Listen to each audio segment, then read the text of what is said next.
Hello everyone, welcome to atomic English. और लास्ट में हम लोग कर लेंगे वो कैप की प्रैक्टिस जिससे सारे वर्ड्स इसी क्लास में याद हो जाएं।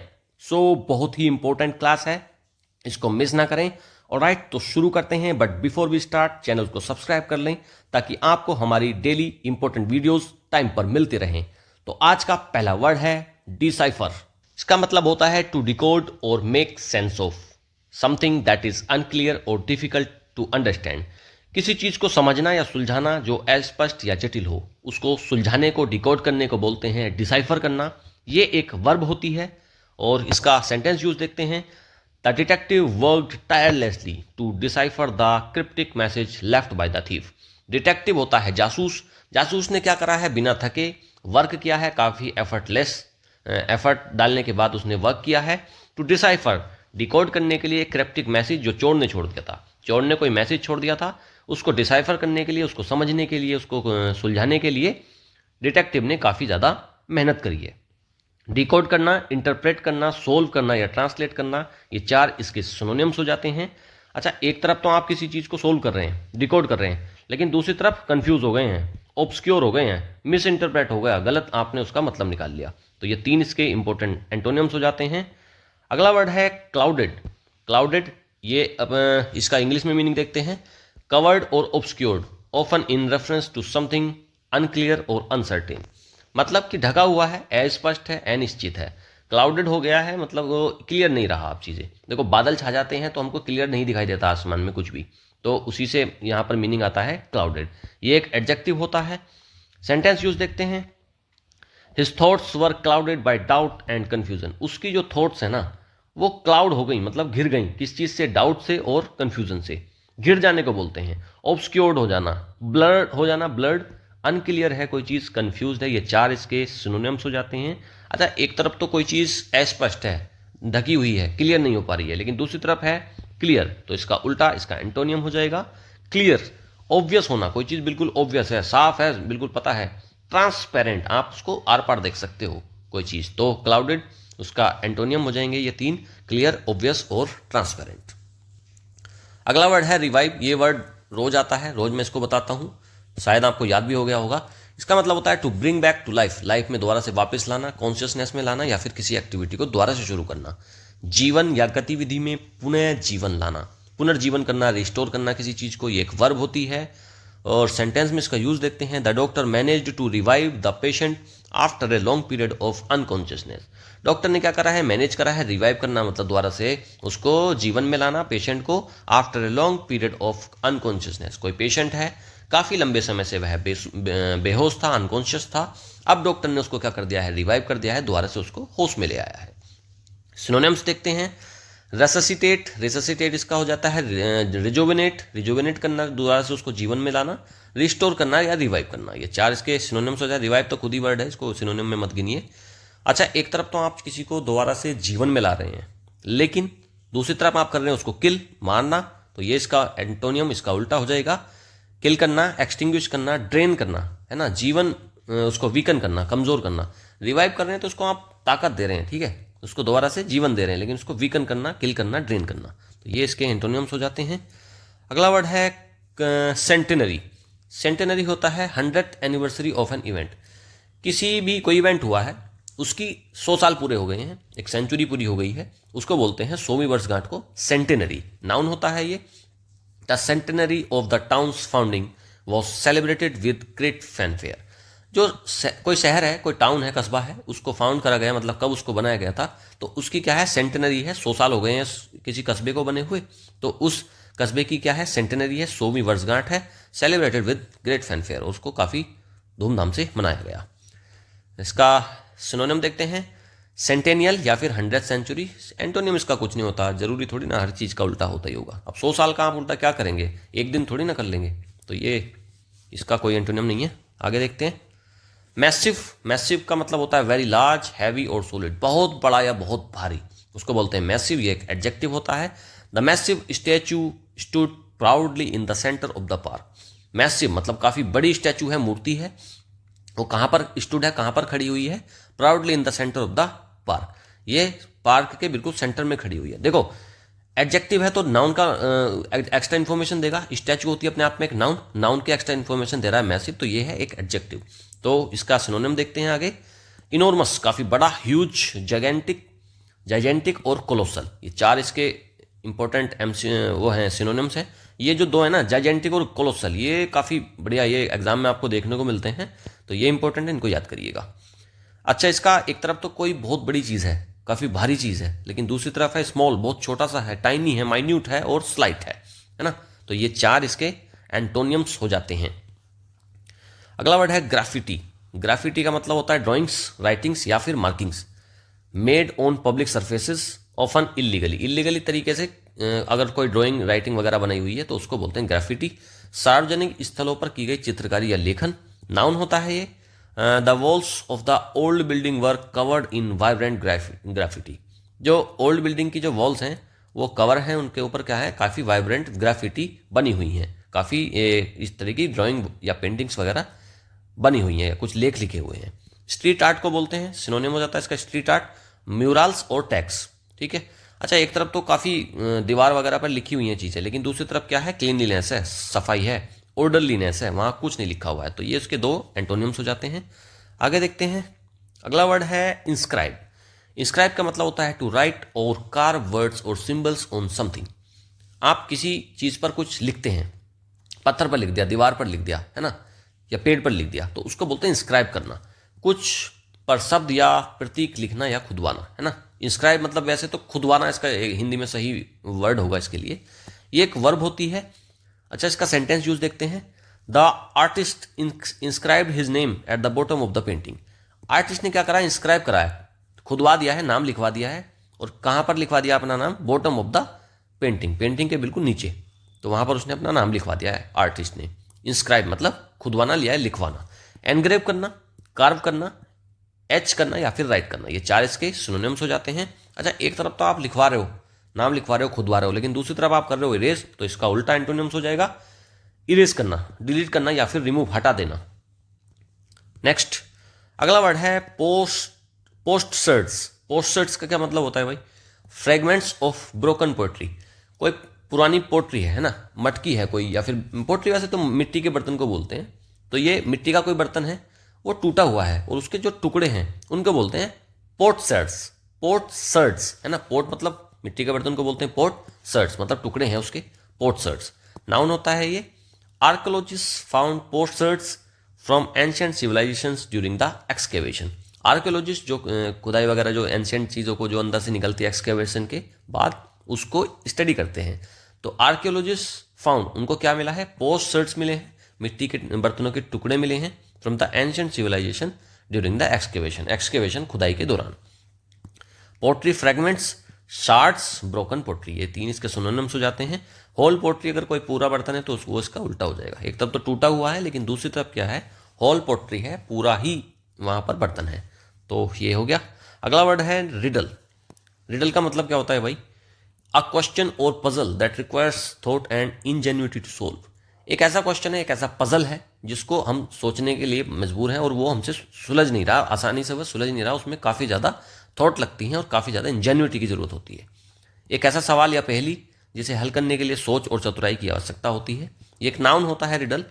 The old man asked the children a riddle to test their intelligence. ज़्यादातर क्या होता था पहले ना, जो हमारे दादा वगैरह लोग होते थे वो हमसे कोई सवाल पूछ लेते थे, पहेली पूछ लेते थे, और जिसका हमको पहेली की एक खासियत थी कि पूछने वाले को ही उसका जवाब पता होता था, तो वो हमको बेवकूफ़ बनाते थे, हमको फील कराते थे कि भाई तुम्हें कुछ नहीं आता, हम बहुत ज़्यादा इंटेलिजेंट हैं, तो वो पूछ लेते थे पहेली। तो ये सेंटेंस में ये कह रहा है, the old man asked the children, पुराने बूढ़े आदमी ने क्या करा है, बच्चों से पूछा है एक रिडल, एक पहेली पूछ ली है, टू टेस्ट देयर इंटेलिजेंस, उनकी इंटेलिजेंस को टेस्ट करने के लिए। पजल, पजल होता है, एनिग्मा बोल सकते हैं उसको, मिस्ट्री या फिर कनंड्रम। ये कनंड्रम बहुत अच्छा, इसको स्टार मार्क कर लीजिए, काफ़ी अच्छा इसका सिनोनिम है कनंड्रम। तो ये चार सिनोनिम्स हो गए। अच्छा, एक तरफ तो आप सवाल पूछ रहे हो, पहेली पूछ रहे हो, लेकिन दूसरी तरफ आंसर दे रहे हो, तो इसका उल्टा एंटोनियम हो जाएगा आंसर, सॉल्यूशन या फिर क्लैरिटी। आंसर है भाई किसी चीज़ का, तो एक तरफ रिडल है, पहेली है, दूसरी तरफ है उसका आंसर, आंसर है, सॉल्यूशन है या फिर क्लैरिटी है। नेक्स्ट, अगला वर्ड है डोमेन। डोमेन होता है एक एरिया ऑफ नॉलेज, नॉलेज का कोई एक एरिया है, एक्टिविटी का कोई एरिया है, या फिर किसी इन्फ्लुएंस का कोई एरिया है, ज्ञान, गतिविधि या प्रभाव का कोई एक क्षेत्र है। बेसिकली आप याद रखिए कि एरिया को बोलते हैं, किसी भी चीज़ का कोई एरिया है उसको बोलते हैं डोमेन। ये एक नाउन होता है। The scientist worked in the domain of biology and genetics. Scientist किस डोमेन में काम करते हैं, किस क्षेत्र में काम करते हैं? बायोलॉजी या फिर जेनेटिक्स के, दोनों के इनके क्षेत्र में काम करता है साइंटिस्ट।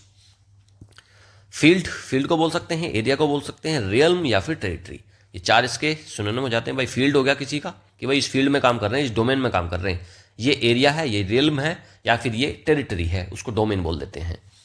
अच्छा, इसका कुछ उल्टा तो नहीं हो रहा है, तो एंटोनियम इसका कोई नहीं मिल रहा है, इसको रहने दीजिए। लाइक्लीहुड, लाइक्लीहुड क्या होता है भाई? द प्रोबेबिलिटी और चांस ऑफ समथिंग हैपनिंग। किसी चीज के होने की संभावना है तो वह होता है उसका लाइक्लीहुड, तो इसको नाउन बोलते हैं। The likelihood of rain tomorrow is very high. जो लाइक्लीहुड है ना, जो संभावना है रेन होने की, बारिश होने की कल, वो काफी ज्यादा हाई है। तो लाइक्लीहुड मतलब संभावना होना, प्रोबेबिलिटी चांस होना, पॉसिबिलिटी होना या फिर ओड्स होना। तो ये इसके चार सिनोनिम्स हैं।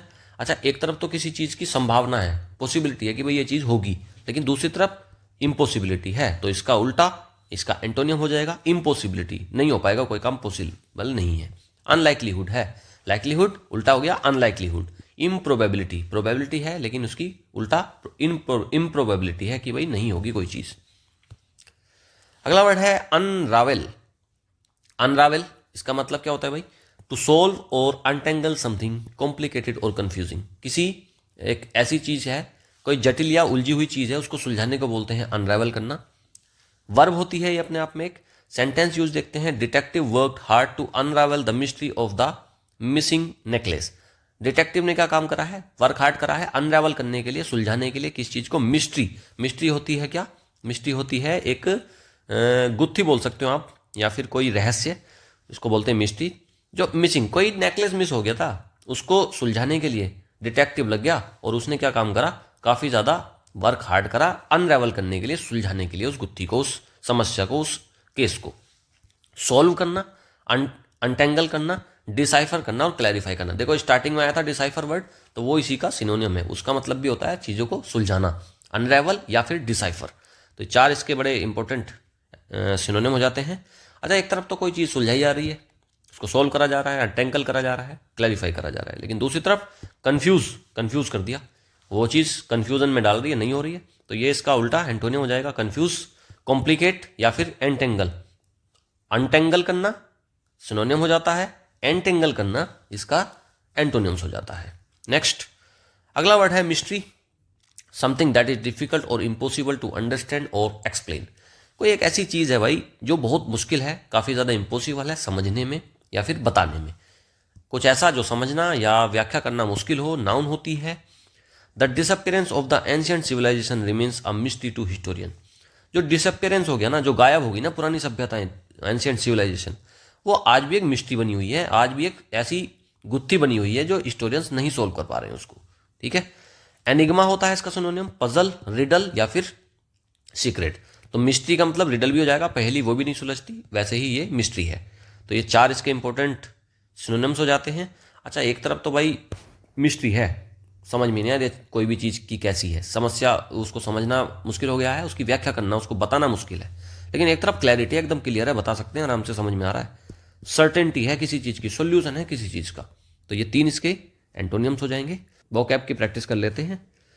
डिसाइफर का मीनिंग पूछ रहा है भाई, डिसाइफर का मतलब क्या होता है? डिसाइफर का मतलब होता है किसी चीज़ को सोल्व करना। कंफ्यूज करना नहीं है, इरेज करना भी नहीं है, कंफ्यूज फर्दर कंफ्यूज करना भी नहीं है, डिकोड करना है किसी चीज को जिससे कि सेंस निकले। बी ऑप्शन करेक्ट हो जाएगा। आगे क्लाउडेड का सिनोनिम पूछ रहा है भाई, क्लाउडेड का क्या मतलब होता है? क्लाउडेड का मतलब होता है छिपना, छिपा होना, अनक्लियर हो जाना कोई चीज। क्लियर तो नहीं है। ट्रांसपेरेंट है तो वो साफ दिखाई देगी, वो भी नहीं है। ऑब्वियस भी नहीं है। ऑब्सक्योर्ड हो गया, छिपा हुआ है, धुंधला है, चीजें क्लियर नहीं हो पा रही हैं। तो बी इसका करेक्ट ऑप्शन हो जाएगा। रिवाइव का मतलब पूछ रहा है भाई, रिवाइव का मतलब क्या होता है? रिवाइव का मतलब होता है किसी चीज को पुनर्जीवन देना, दोबारा से रिस्टोर करना किसी चीज को। मार देना, किल करना नहीं, कंफ्यूज कर देना नहीं, डिस्ट्रॉय करना भी नहीं है। To bring back to life, life में दोबारा से किसी चीज को वापस लाना, रिवाइव करना। बी ऑप्शन करेक्ट हो जाएगा। सेंटेनरी का मतलब पूछ रहा है भाई, 100 साल की एक, जो अगर कोई किसी चीज को 100 साल हो गए, उसको बोलते हैं भाई सेंटेनरी है ये। 50वीं तो है नहीं, 25वीं भी नहीं है, 10वीं भी नहीं है, 100th है, 100वीं एनिवर्सरी है किसी चीज़ की, उसको बोलते हैं सेंटेनरी। सेंटे सेंटे देखो सेंटे आ रहा है ना, सेंचुरी भी इसी से बनता है, सेंचुरी या फिर सेंटेनरी। तो यही इसका बी ऑप्शन करेक्ट है, 100th एनिवर्सरी। आगे सिनोनिम पूछा है मैसिव का। मैसिव का मतलब होता है भाई बड़ा, ह्यूज है, काफ़ी बड़ा है। स्मॉल तो है नहीं, माइन्यूट भी छोटा होता है, टाइनी भी छोटा होता है, तीनों छोटे हैं, ये इसके हो गए एंटोनियम। इसका सी ऑप्शन करेक्ट हो जाएगा। जाइगेंटिक, जाइगेंटिक होता है बड़ा, ह्यूज, कोलोसल। अगला वर्ड है ग्राफिटी का मतलब पूछ रहा है भाई ग्राफिटी क्या होता है। एक टाइप का म्यूजिक तो नहीं होता, पेंटिंग स्टाइल भी नहीं होता और फॉर्मल डॉक्यूमेंट भी नहीं है। पब्लिक राइटिंग या ड्राइंग है, दीवारों पर लिखा है, तो ये उसका करेक्ट आंसर है ए। पब्लिक राइटिंग और ड्राइंग को बोलते हैं ग्राफिटी। सिनोनिम पूछ लिया इंस्क्राइब का। इंस्क्राइब का मतलब होता है लिखना, खुदवाना, है ना, किसी भी चीज़ पर, पत्थर पर, दीवार पर, पेड़ पर लिखवाने को बोलते हैं इंस्क्राइब। इरेज करना, मिटाना तो है नहीं, डिलीट करना भी नहीं है और रिमूव करना भी नहीं है। बी ऑप्शन करेक्ट हो जाएगा, राइट करना या फिर कर्व करना, खुदवाना, लिखवाना। B option correct. Posters, posters क्या होते हैं भाई? पोस्टर्स होते हैं जो मिट्टी के बर्तन होते हैं, पोट होता है मिट्टी का बर्तन, और पोस्टर्स होते हैं मिट्टी के बर्तन के टूटे हुए टुकड़े। होल पोइट्री तो है नहीं, अनयूज पोइट्री भी नहीं है, अनयूज होगी तो फिर वो टूटी कैसे। डेकोरेटिव पोइट्री भी नहीं है, फ्रेगमेंट है, ब्रोकन पोइट्री के पार्ट्स हैं, तो बी ऑप्शन इसका करेक्ट हो जाएगा। रिडल, रिडल का मतलब पूछता है भाई क्या होता है रिडल। रिडल होती है एक पहेली, जो पुराने ज़माने में दादा वगैरह पूछा करते थे। रिडल इसका देखते हैं भाई, एक क्लियर क्वेश्चन तो नहीं होता, ये तो घुमा फिरा कर पूछा जाता है। सॉल्यूशन भी नहीं होता, सॉल्यूशन तो रिडल का किसी को पता ही नहीं होता, पूछने वाले दादा को पता होता था बस, बाकी तो सारे बुद्धू लोग कहलाते थे हम लोग। तो एक सिंपल टास्क को बोलते हैं क्या रिडल? नहीं भाई, एक पजल है या एक मिस्ट्री है, यही इसका करेक्ट आंसर है बी। डोमेन, डोमेन का मतलब पूछा है। डोमेन का मतलब होता है कोई एक एरिया, कोई एक एरिया होता है किसी भी फील्ड को, उसको बोल देते हैं डोमेन। अब place of entertainment, place of entertainment तो नहीं है, फिजिकल लोकेशन को डोमेन बोल सकते हैं, लेकिन एग्जैक्ट देखते हैं क्या होता है। A type of animal, animal थोड़ी है। एक टेरिटरी है नॉलेज या एक्टिविटी की, यही ऑप्शन इसका करेक्ट है ए। मीनिंग, लाइकलीहुड की मीनिंग बताओ भाई। लाइकलीहुड का क्या मतलब होता है? लाइकलीहुड का मतलब होता है कि कोई चीज़ होने को है, हो जाएगी, उसकी पॉसिबिलिटी है। The chance of something happening, हाँ हो सकता है।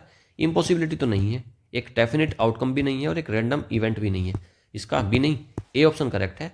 The chance of something happening, किसी चीज़ के होने का चांस है, उसको बोलते हैं लाइकलीहुड है।